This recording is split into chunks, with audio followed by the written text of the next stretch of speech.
Brownie செய்யறது இவ்வளோ ஈஸின்னு தெரிஞ்சிருந்தா என்றைக்கோ தண்ணிக்காக செஞ்சு கொடுத்துருந்துருப்பேன். இன்றைக்கி பார்த்தீங்கன்னா சாக்லேட்டு, பட்டரு எதுவுமே இல்லாமல் மைதாலாம் யூஸ் பண்ணாமல் கோதுமை மாவு, நாட்டு சக்கரை வச்சு சூப்பராக வந்து ரெடி பண்ணியிருந்தேன். எனக்கே இந்த அளவுக்கு ரிசல்ட் வரும்னு நான் நினச்சே பார்க்கல.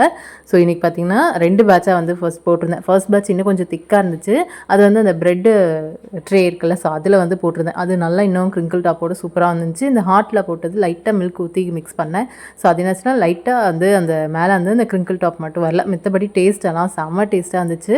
ஸோ பட்டர் இல்லை, அதுக்கப்புறமேட்டு கோதுமை மாவு வச்சு தான் பண்ணியிருந்தேன். ஸோ ரொம்ப நல்லா வந்துருந்துச்சு. நானே இந்த அளவுக்கு எதிர்பார்க்கவே இல்லை. கடையில் வாங்குற மாதிரியே இருந்துச்சு. சாக்லேட்லாம் இன்னும் உள்ளார வச்சு பண்ணியிருந்தா செம சூப்பராக இருந்திருக்கும்.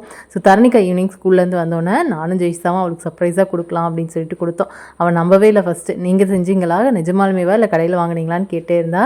ஸோ அந்தளவுக்கு பார்க்கறதுக்கு நல்லா இருந்துச்சு. அவளுக்கு வந்து ரொம்ப வந்து பிடிக்கும் ப்ரௌனினா. அடிக்கடி இப்போ வெளியில் வாங்கி சாப்பிட ஆரம்பிச்சிட்டலாம். சரி, அதனால் ட்ரை பண்ணி பார்க்கலான்னு ட்ரை பண்ணேன். ஸோ ரெசிபி வந்து அடுத்த டைம் பண்ணும்போது போகிறேன். ஏன்னா நானே இன்றைக்கி தான் ஃபர்ஸ்ட் டைம் செஞ்சேன். ஸோ அதனால் ரெசிபி எதுவும் எடுக்கல. ஸோ ஈவினிங் பார்த்திங்கன்னா அவ்வளோ சந்தோஷம் அவளுக்கு. அந்த பிரெட் ட்ரேயில் பண்ணது நானும் ஜெயிஸ்தாவும் கட் பண்ணிட்டோம். இதை மட்டும் அவளை ஹார்ட் ஷேப் மட்டும் அவளை கட் பண்ண சொல்லலாம் அப்படின்னு சொல்லிட்டு வச்சுருந்தோம். ஈவினிங் வந்தோன்னே எல்லாருமே பார்த்திங்கன்னா ப்ரௌனி சாப்பிட்டு அதுக்கப்புறமே நல்ல ஈவினிங் இன்றைக்கி சங்ககிரியில் ஒரு 3/4 மணி நேரம் பக்கம் மழை பெஞ்சிச்சு. ரொம்ப நாள் கழித்து மழை வந்த மாதிரி இருந்துச்சு.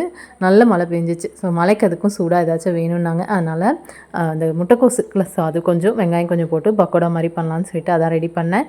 நான் கேக் செஞ்சு கொடுத்த வந்து சந்தோஷத்தில் தரணிக்கா நான் தான் வந்து பண்ணுவேன், உங்களுக்கு ஹெல்ப் பண்ணுறேன்னு சொல்லி வந்து எல்லா வேலையும் செஞ்சுட்டு இருந்தா. பக்கோடா சூப்பராக மொறுமொறுன்னு வந்துருச்சு. ஸோ நெக்ஸ்ட் மினி விலாகில் பார்க்கலாம்.